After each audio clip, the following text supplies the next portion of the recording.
উজনি অসমৰ বানাক্ৰান্ত ৰাইজৰ কাষত সদৌ অসম বাঙালী যুৱ ছাত্ৰ ফেডাৰেশ্যন। উজনি অসমৰ ভয়াৱহ বানপীড়িত ৰাইজৰ দুখ দুৰ্দশাৰ সময়ত সহায়ৰ হাত আগবঢ়াইছে সদৌ অসম বাঙালী যুৱ ছাত্ৰ ফেডাৰেশ্যনে। মানৱীয় দায়বদ্ধতাৰ নিদৰ্শন দাঙি ধৰি সংগঠনটোৰ চিৰাং জিলা সমিতিৰ এটা প্ৰতিনিধি দলে বানাক্ৰান্ত অঞ্চলত উপস্থিত হৈ ক্ষতিগ্ৰস্ত পৰিয়ালসমূহৰ মাজত সাহায্য সামগ্ৰী বিতৰণ কৰে। উজনি অসমৰ নেপালীখুটি অঞ্চলত উপস্থিত হোৱা দলটোৱে বানৰ ফলত ক্ষতিগ্ৰস্ত বহু পৰিয়ালৰ খবৰ লোৱাৰ লগতে চাউল, দাইল, বিস্কুট, পানীয় জল আদি অত্যাৱশ্যকীয় সামগ্ৰী বিতৰণ কৰে। সংগঠনটোৰ বিষয়ববীয়াসকলে কয় যে বানৰ দৰে প্ৰাকৃতিক দুৰ্যোগৰ সময়ত সমাজৰ প্ৰতিজন সচেতন নাগৰিকে আগবাঢ়ি আহি অসহায় লোকসকলৰ কাষত থিয় দিয়াটো নৈতিক দায়িত্ব। সেই উদ্দেশ্যকে আগত ৰাখি সদৌ অসম বাঙালী যুৱ ছাত্ৰ ফেডাৰেশ্যনৰ চিৰাং জিলা সমিতিয়ে এই মানৱীয় পদক্ষেপ গ্ৰহণ কৰিছে। স্থানীয় বানপীড়িত ৰাইজেও সংগঠনটোৰ এই উদ্যোগক আন্তৰিকভাৱে আদৰণি জনোৱাৰ লগতে সহায়ৰ বাবে কৃতজ্ঞতা প্ৰকাশ কৰে। News desk Bijni first 24।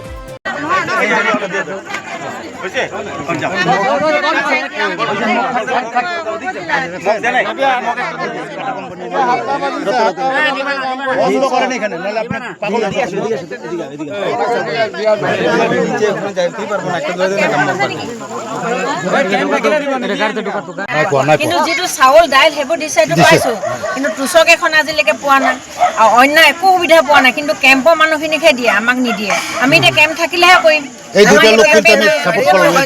আপোনালোকৰ যিটো চৰকাৰ, আমাৰ যিটো চৰকাৰ আছে, চৰকাৰে কেনেকা মানে সুবিধা দিছে? চৰকাৰে আমাক একো সুবিধা দিয়া নাই এতিয়ালৈকে। ৰাইজে দিছে, কিন্তু ৰাইজে মানে আজিতো মাননীয় মুখ্যমন্ত্ৰী ডাঙৰীয়া উপস্থিত হৈছিলে, অভাৰকে দিছে। তেখেতে আজি আহিছে, ইমান বস্তু লৈছো নহয়, বিভাগীয় মন্ত্ৰীসকলো আহিছিলে। যিটো বস্তু আমাক দৰকাৰ হৈছে, নে টুচক দৰকাৰ হৈছে, আমাৰ এতিয়া টুচক একোৱে নাই। একোৱে নাই, আমাৰ শুবলৈ একো সুবিধাও নাই, বিচনা চিচনা চব শেষ হৈ গ'ল।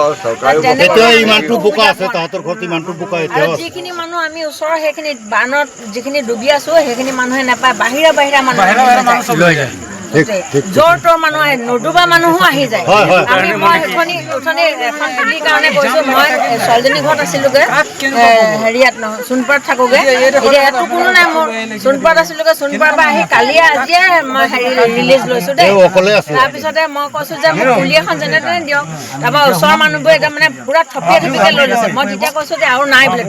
মই বোলে এটা কথা নহয়, মোৰ ঘৰ সেইটো, আপোনাৰ তুলি ইয়াত বিতৰণ। সকলোকে আন্তৰিক শুভেচ্ছা জ্ঞাপন কৰিছোঁ। কাৰণ আমি আহি পাইছোঁ নেপালীখুটি।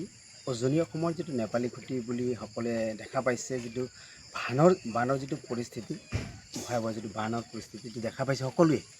তো আমাৰ সদৌ অসম বাঙালী যুৱ ছাত্ৰ ফেডাৰেশ্যন, আমাৰ সন্মানীয় কেন্দ্ৰীয় কমিটিৰ সভাপতি বিজয় চন্দ্ৰ ছাৰৰ নেতৃত্বত আমাৰ চিৰাং জিলাৰ এটা সজাতি দল, চিৰাং জিলা সমিতিৰ সজাতি দল, আমি কেইজনমান মিলি আমি আহি পাইছোঁ কিবা বান সাহাৰ্য দিয়াৰ কাৰণে।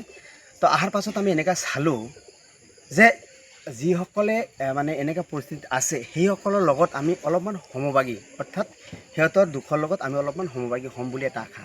আমি সেইকাৰণে কিন্তু আজি চিৰাঙৰ পৰা আমি ক'ব গ'লে যে আমাৰ সেনেকুৱা আৰ্থিক সেনেকাও নাই, ক'ব গ'লে আমি সিমান মানে ধনী মানিও নহয়।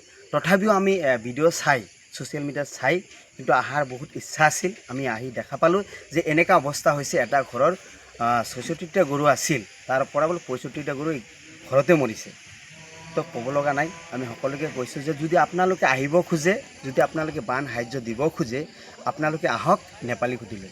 কাৰণ এনেকুৱা ভয়াৱহ পৰিস্থিতি আমি কোনো দিন দেখা নাই। এই প্ৰথম দেখা পালোঁ যে পানী, অৰ্থাৎ নদীৰ পানীয়ে যে এনেকুৱা যে বেয়া অৱস্থা কৰিব পাৰে, মই এয়া প্ৰথম চালোঁ। মই জীৱনত এনেকুৱা চোৱা নাই। সেইকাৰণে আমি আহিলোঁ, আহি চালোঁ যে এনেকুৱা ভয়াৱহ মানে অৱস্থা বহুত বেয়া। তো বিশেষ নকওঁ, আমি কিবা এটা লৈ আহিছোঁ, আমি চিৰাঙৰ পৰাই লৈ আহিছোঁ। এতিয়া আমি যাই সেইবিলাক আমি দিম বুলি এটা আশা কৰিছোঁ। ইফালে আমাৰ বেছি সময়ো নাই, বেলা বহুত সন্ধিয়া হৈ গ'ল আহোঁতে আমি কিন্তু ৰওনা দিছিলোঁ কালি, আহি আজি পাইছোঁ।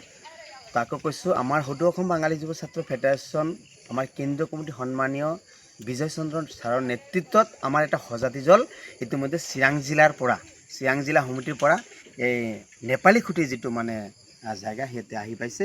ইয়াতে অলপমান চালোঁ আমি, চাৰ পাছত বহুত বেয়া লাগিছে। মানে চকুৰ পানী ধৰি ৰাখিব নোৱাৰোঁ এনেকুৱা অৱস্থা। কাৰণ আকৌ এটা কথা যে এই গামচাটো আমি কিয় লৈ আহিছোঁ, মানে বহুত এটা মানে গোন্ধ ওলাইছে ইয়াতে। এই গোন্ধৰ কাৰণে আমি এটা গামছা লৈ আছোঁ যে নাকত দিবৰ কাৰণে তো এইবিলাক সিমান প্ৰয়োজন নাই